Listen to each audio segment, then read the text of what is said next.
Cosmos 2 from Cooler Master is here. It was very, very difficult for me to get up onto the table because this XL ATX monstrosity weighs almost 50 pounds. So it's very large. It's actually probably the biggest case I've yet encountered in terms of the size of the box. So make sure if you're going to take one of these home, you don't happen to have any other stuff in your car that could interfere with it taking up probably most of, if not the entire trunk of your vehicle.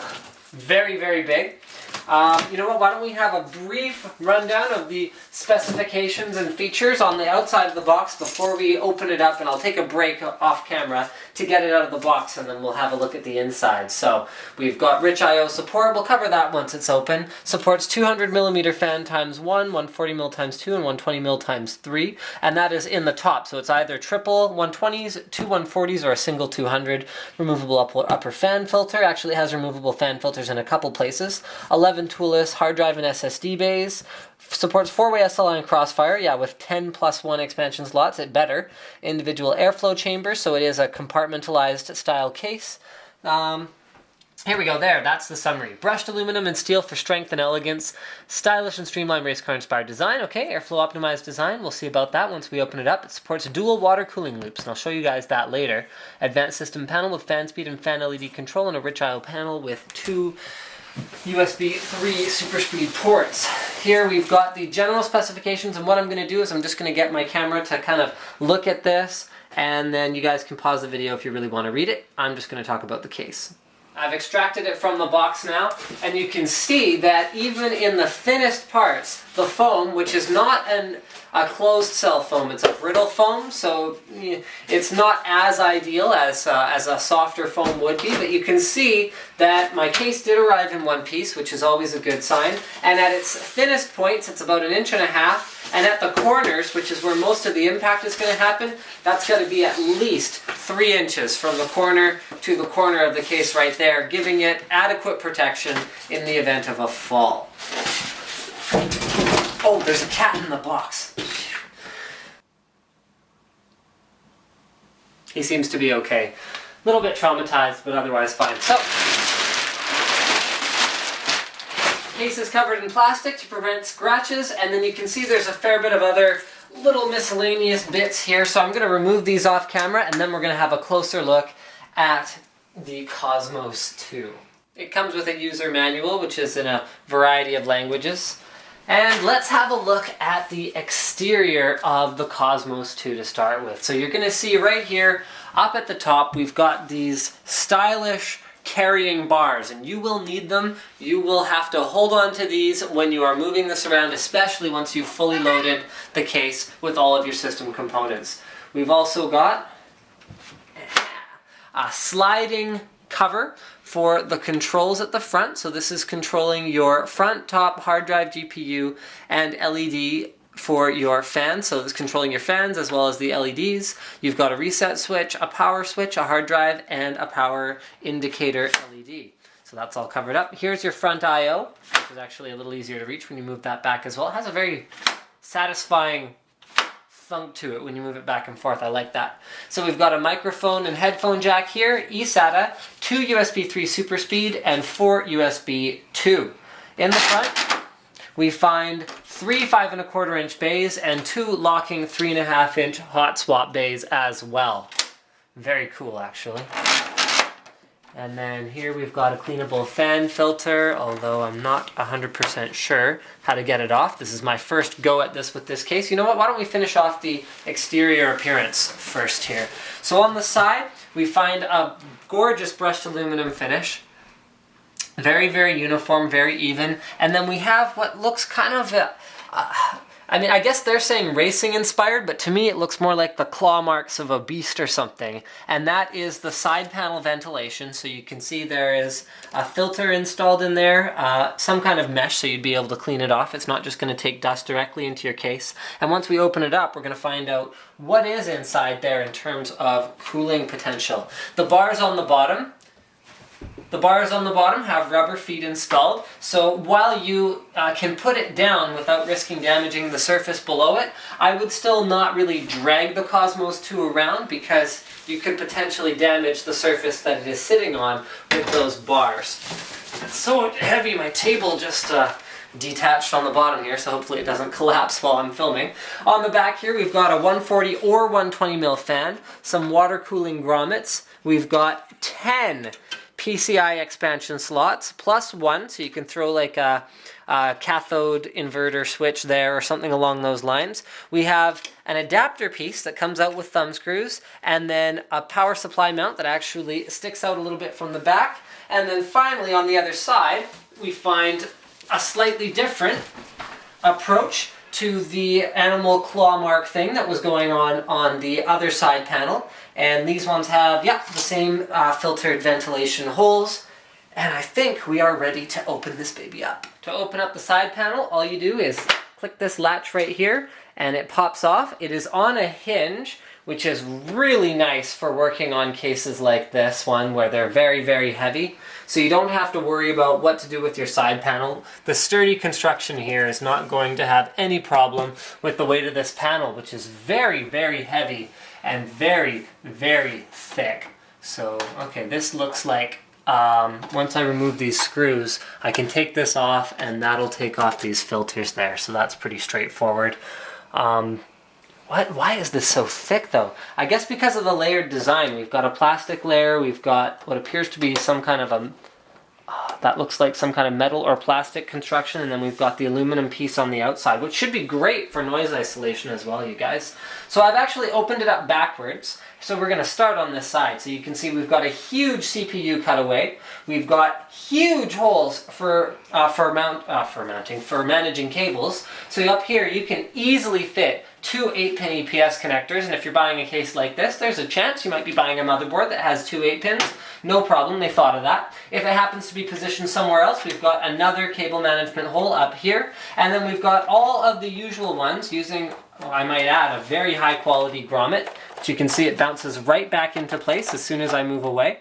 Even if you take it and really heave on it, it goes right back into place, so that's really good to see as well. And we have two full banks of these, which will help accommodate a couple different widths of motherboards, depending on where you need to run your cables. We can also see that there is ample space behind the motherboard tray, behind the drive cages, for running any kinds of cables that you could pretty much possibly see fit. I mean, here, to give you guys some idea, here's where your power supply is going to sit, on a nice little foam piece here for noise isolation. And you've got a good, I mean, that's well over an inch of space next to it to run cables over here to the drives, as well as to run cables up here to the motherboard and the rest of the components. So I'm just going to tilt this a little bit. There we go, to give you guys a better angle. And we've got 1, 2, 3, 4, 5, 6. That's okay, you can stay back. It's okay, I'm just counting. 1, 2, 3, 4, 5, 6 hard drive cages down here. 5 more here, and then we've got those two hot swappable ones up in the top. There's a 200 mil cooling fan. It comes installed with a 120 mil, but you can put another 200 mil up there. And I think, oh yeah, here we go. Here's another filtered fan intake under the power supply, where it's going to be exhausting out the back of the case from there. So why don't we turn it around and have a look at the business side of the inside of this case. So I was investigating the top and found out how easy it is to remove the top panel. You can see here that it has a fan filter that is built in, and the whole thing is held on by only one thumb screw. So what that means, I'm holding the thumb screw here. Yeah, so what that means is that you can gain easy access. Here, I'm just going to tip this forward so the light's better for you anyway. So you can gain, as much as I can. There we go. So you can gain easy access to the single 240 mil, dual 140 mil, or 200 mil, sorry, dual 140 mil or triple 120 mil, which is fully water cooling ready. And you can see the spacing allows for some forgivingness on either side, which means it should be very compatible with a variety of different radiators from different manufacturers because of that leeway that they've left in for you up there, which is great. There's also very little restriction on the fans themselves because this is very open, and then other than that there's absolutely nothing in the way Cooler Master was actually a pioneer in the whole built-in support for water cooling thing until Cooler Master really started taking it seriously with cases like the Cosmos and the HAF 932. Water cooling support was usually some rubber grommets in the back of the case, which to me does not mean water cooling support, because maybe 1 out of every 20 water-cooled builds you see online uses an external radiator, and the rest, people are trying to do them internally. So Cooler Master really, I believe, started that trend in a big way compared to the other major case guys. Now, speaking of a big way, this is a big lot of internal cables. Holy cow, look at this. Okay, so here's our front panel cables where we've got our internal USB 3 header. Good to see that style being used. We have our internal HD audio, USB 2 times 2, so that's a total of 4 ports, and our eSATA. Then we've also got 2 data connections and 2 power connections for our hot swap bays, which I showed you from the front. These are quite solidly constructed. Actually, right, that was one of the other things I wanted to show you guys about this.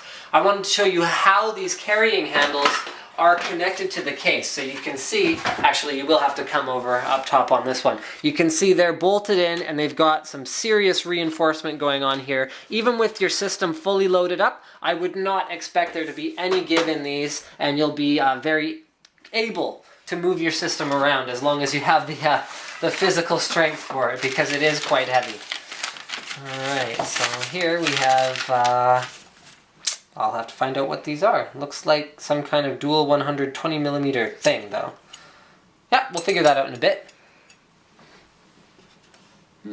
Okay, we've also got some other included, actually, oh, let's finish with the cables. Okay, here we go. The instructions for this case are actually surprisingly detailed with really good pictures in spite of how many languages that it's in. It's very efficient. So I figured out what these are. It actually comes by default with the ability to remove all these bottom cages, and these are the 240mm radiator brackets that you will need in order to install a dual 120 rad in the bottom. So here, these are for fan LEDs. So this is for the LED controller. If you have fans that use these particular cables, then you'll need them. And if you don't, then you won't be able to have LED control. You'll have to take this whole thing and kind of tuck it away somewhere, which is what I would do, because none of the fans that I particularly like use that system. This is something that's really smart though. Check this out. So we've got our top fan controller. We've got our hard drive fan one, we've got our GPU fan one, and we've got our front fan one. They've actually broken it out into how many of that particular fan you might need to control. So rather than locking you down to the configuration the case comes with for the fan controller, which I've seen in the past, which is just mind-boggling, they've gone and they've included however many you will need to plug it into each individual fan. So that's a really smart thing that Cooler Master's done on this case to give users the best possible flexibility for their configuration. Here's our hard drive LED power switch and reset switch. So it looks like no power LED. Fascinating. Guess it's got it figured out some other way. So that's it for the front cable. So that brings us to some of the other internal features. So one of them is the toolless 5 1/4 inch bays here. So we've got 3 of them. Then we have those hot swaps. We've also got these. So these are really easy to use. Cooler Master's design is actually excellent. You can see there's a lot of flex to it, but as soon as you put a drive in there, it just gets totally rigid and works incredibly well for keeping your hard drive installed. You don't even need tools because you got these little nubs right here. So you just bend it out, put the drive in, clip it in, slide it in, and then lock it into place. So that's how you install a drive in this particular case. And then the way to get access to those bottom ones is you just go ahead and, let's see, there we go. Nope, this piece. Yep. So there's your 2 120mm fans, and there's your 6 additional 3.5 inch or 2.5 inch. Remember, these are all compatible with 2.5 inch SSDs should you see fit to load the case up with a whole ton of SSDs. So modifications you can make. You can actually, just by removing these 2 screws and removing all these cages, you can remove this entire hard drive cage here if there's something you want to install there, if you want to make some kind of modifications to the case. You can completely remove this whole bottom cage, this here as well in order to install these radiator brackets, in order to put a 240 mil radiator down in the bottom, which would allow you to do 2 separate loops. You'd have all the room in the world for a couple reservoirs and pumps, 360 rad in the top, 240 rad in the bottom. Speaking of which, that is another smart thing Cooler Master's done with this case, is they've actually built in cable management grommets between the bottom chamber and the top chamber. So you can keep your segmented, separated airflow thing going, but you can actually run things from the bottom up to the top, which is something that I've run into with a couple cases in the past that have used this compartmentalized design and not given adequate space to run things like water cooling tubing from one place to another. It just allows you to be a little bit tidier with something like that. So I mentioned before XLATX is also compatible with EATX, so that's why we have cable management grommets out here, as well as ones over here. Cooler Master mentions that it's 4-way SLI and 4-way Crossfire compatible, and it better be, because if you take two, usually XLATX motherboards start here, so you got 2, 4, 6, 8. Yes, it is fully capable of doing that. I mean, I think we're at the practical limits of how many video cards people would want to install in a system, so Cooler Master's pretty much got the bases covered there. I couldn't figure out immediately how to get the door off the side of the case, but it turns out it's really easy. You just take it and lift it off, and it's just got these 4 little metal pieces right here that slip into place and are held up by the hinge design right here. Sorry, I'm just going to put that on for the sake of demonstrating to you guys how easy it is to put back on. Oops. Huh, I was faster the first time. This is only my second time putting it back on though. So, there we go. Yeah, back in place and not going anywhere anymore, which is very cool.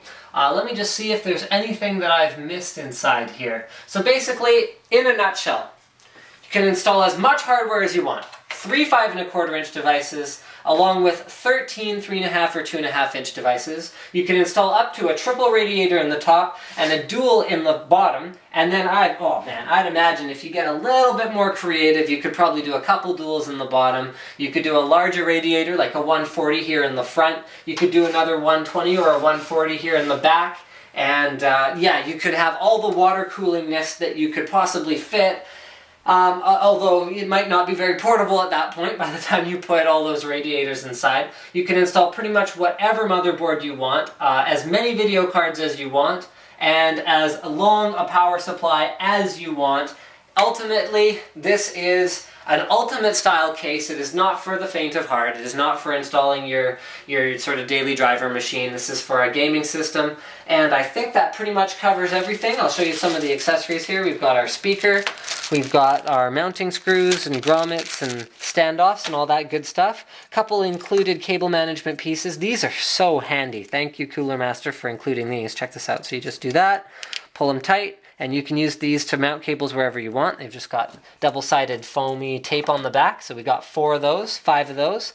They also include a whole bunch of black cable ties, so you pretty much won't need anything with this case other than what's included. Cooler Master already knows that you might not be able to reach with your 8-pin connector, so they've included one that is going to be long enough to get you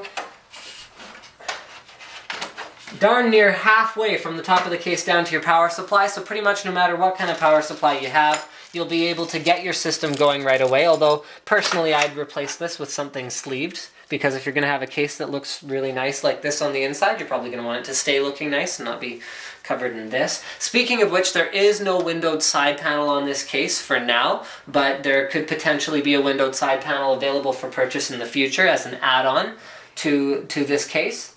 And yes, fan placement. So I mentioned the triple 120s in the top, the 140 in the back. You got your power supply fan. You've got your dual 120s here, which are totally removable. You can just take them off very easily here. You can also mount an additional 120mm fan here to pull more air through these hard drives to help out the 200mm that's here in the front. You can do 2 120s here on the side, and I think that pretty much covers it. So don't forget to subscribe to Linus Tech Tips for more unboxings, reviews, and other computer videos. And thank you for tuning in on this special showcase of the Cooler Master Cosmos 2 Ultimate